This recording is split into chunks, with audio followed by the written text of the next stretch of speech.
All right, let's slow this down and really unpack what's happening here, because if you just skim headlines about the dollar going up or down, you're missing the actual story. What we're really watching right now is not just currency volatility. We're watching the gradual breakdown of an entire monetary order that has defined how the world works for more than 50 years. And that sounds dramatic, I know, but once you connect the dots, it becomes very hard to unsee. Let's step back from the sensational and be clear about what I mean. The monetary order is breaking down. Okay. What I mean by the monetary order is that fiat currencies. There's this macro theory that's been floating around for a while, and it's now moving from theory into reality. The idea is that we're transitioning away from a fully globalized, dollar-based system into a world where power is more evenly distributed across regions. A multipolar world. In that transition, the role of the dollar doesn't disappear overnight, but it does change. And what that change looks like in real life is currency weakness, volatility, and confusion. That's why so many people are asking, what's going on with the dollar? It feels like something is breaking, because in many ways it is. Now, let's step back from the sensational language and be precise. When we say the monetary order is breaking down, we don't mean that money suddenly stops working, or that ATMs shut off tomorrow. What we mean is that the rules of the system, the assumptions everyone has relied on for decades, are no longer holding the same way they used to. And to understand that, it helps to look at where we came from. Back in the early part of the 20th century, money actually meant something very literal. A dollar was not just a piece of paper backed by confidence. It was a claim on something real. You could hold a gold certificate from the 1920s, walk into a bank, and exchange it for physical gold. The same was true for silver certificates. Banks existed to safeguard real money. That was their core function. Notice something important here. None of those notes said Federal Reserve note on them.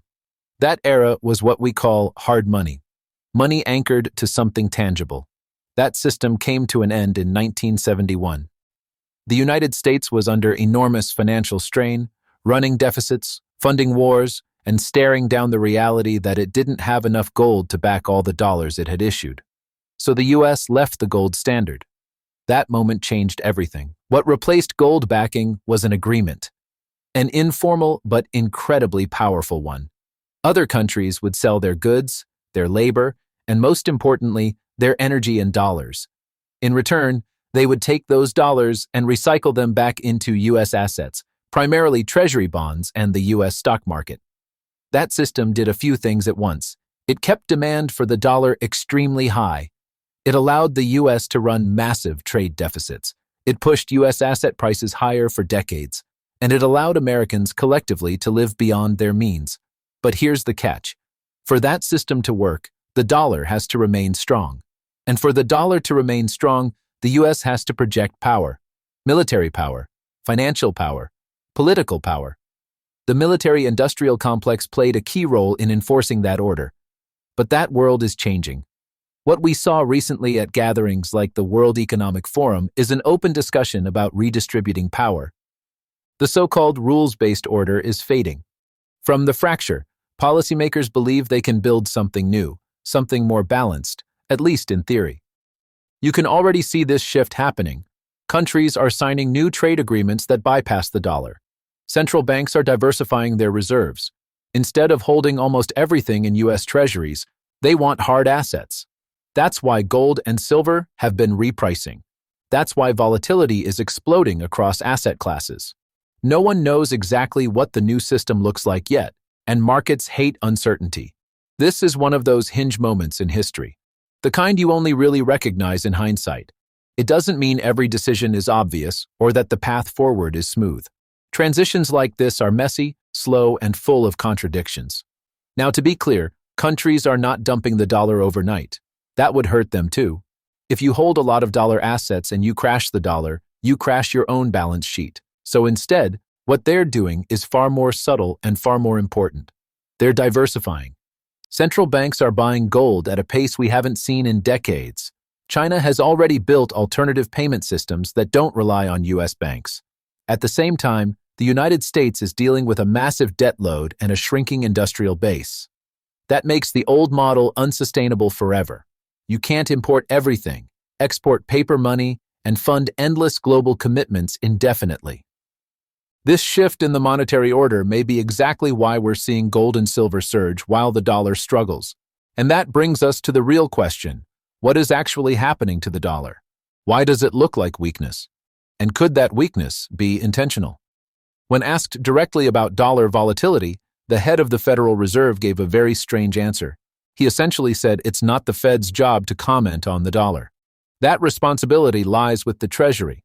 On the surface, that sounds procedural. But think about it for a second. Every single dollar literally says Federal Reserve note on it. Interest rates, liquidity, balance sheet policy, all of it directly impacts the dollar.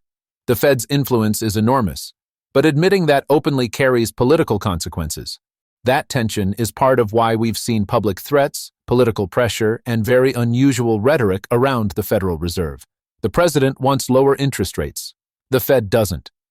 So if you can't get rate cuts, another way to change economic conditions is through currency weakness. And when asked about the dollar declining, the response from the political side was not concern. It was approval. So what does a weaker dollar actually mean? Is it good or bad? The honest answer is that it depends on which version of America you're talking about. There are really two economies living under the same flag. The first is the America we've known for about 40 years. The financialized America. This is the version built on a strong dollar, cheap imports, rising asset prices, and expanding debt. A strong dollar makes foreign goods cheaper. Cheaper goods increase purchasing power. Higher purchasing power encourages borrowing. Borrowing inflates financial markets. In this system, America's main exports aren't physical products. They're dollars, treasury bonds, and financial assets. This system made Americans feel wealthy. It rewarded corporations for offshoring labor to reduce costs. Agreements like NAFTA accelerated this process. Why pay expensive American labor when you can borrow cheap money and manufacture overseas? Then use that borrowed money to buy back shares and inflate stock prices. It worked, but it depended on one thing. The rest of the world had to keep buying U.S. debt forever. That's the America that benefits from a strong dollar. But there's another America, the productive America, the one that builds things, produces energy, runs factories, and creates tangible output. That America does not benefit from a strong dollar. In fact, a strong dollar hurts it. It makes labor more expensive. It makes exports less competitive. It discourages domestic investment. If the U.S. wants to rebuild its industrial base, a weaker dollar actually helps. It reduces the real burden of debt over time. It makes domestic production more competitive. It shifts capital away from pure financial speculation and toward real assets and real output. That shift, by the way, is not great for banks. Banks thrive in a world of high leverage, high debt, and financial dominance. That's why there's tension between political leadership and financial institutions. So a weaker dollar is both good and bad. It's good for long-term competitiveness and production. It's bad because the transition hurts. Americans have been conditioned to the benefits of the old system. Undoing that takes time, and the process is volatile. Markets are constantly trying to price the future, and that's why everything feels unstable right now. Stocks, commodities, crypto, precious metals, all swinging wildly. No one knows exactly where the system settles. Here's where it gets even more interesting. Everything we measure is priced in dollars. Wages, assets, time itself. But if the dollar is losing value, what happens when we measure our time in dollars? Let's take a simple example. In the late 1960s, the federal minimum wage was $1.40 an hour. A full work week earned $56. At the gold price back then, that bought roughly 1.6 ounces of gold. Today, the minimum wage is much higher in dollar terms. But at current gold prices, it would take more than 20 weeks of full-time work to buy that same amount of gold. That's not because workers became less productive, it's because the measuring stick shrank. That's the quiet erosion most people feel, but can't quite articulate. They work more, earn more dollars, but somehow fall further behind. That's not accidental. It's a feature of a debt-based monetary system. Why was the dollar allowed to shrink like this? Because the system is built on credit. Imagine lending all the money in existence and charging interest. Where does the interest come from? It has to be created. That requires expansion, growth, more debt. That's Keynesian economics in practice.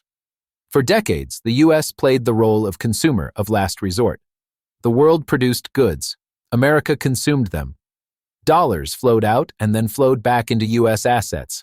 Countries like Japan effectively funded this system by buying treasuries. But that arrangement required one thing: endless demand for dollars. That demand is no longer guaranteed. Central banks are changing behavior. Gold has overtaken treasuries in some reserve allocations. Think of reserves as a country's savings account. And more of that savings is now going into gold. Influential voices have been warning about a supply-demand problem for US debt. There's more debt being issued than global buyers willing to absorb it at current terms. Gold benefits from this shift. Regulatory changes like Basel III made gold more attractive on bank balance sheets. It's now treated as a higher quality reserve asset. Gold doesn't replace treasuries in global plumbing, but it does sit outside the dollar system as neutral collateral. Here's the part that really messes with people's perception. If you look at stock markets in dollar terms, they appear to go up forever. But if you measure those same markets in gold, they've lost value over long periods. That's not because stocks are terrible. It's because the denominator matters. China and other central banks have accelerated this process by building parallel systems and accumulating gold. What that means in plain English is that structural demand for dollars may not grow the way it used to. And if demand for dollar-denominated debt declines, inflation becomes harder to control. Some argue that this is exactly what gold and silver are signaling. Not prosperity, but warning. So who benefits from this transition? Let's look at the power players. First, the financial industrial complex, transnational capital. This group doesn't measure wealth in dollars. They measure it in ownership of assets, stocks, real estate, infrastructure, energy, commodities. A weaker currency inflates the nominal value of those assets. It hurts wage earners. It benefits asset holders. Second, sovereign nations, particularly major powers. A weaker currency can rebalance trade, encourage domestic production, and reduce reliance on deficits.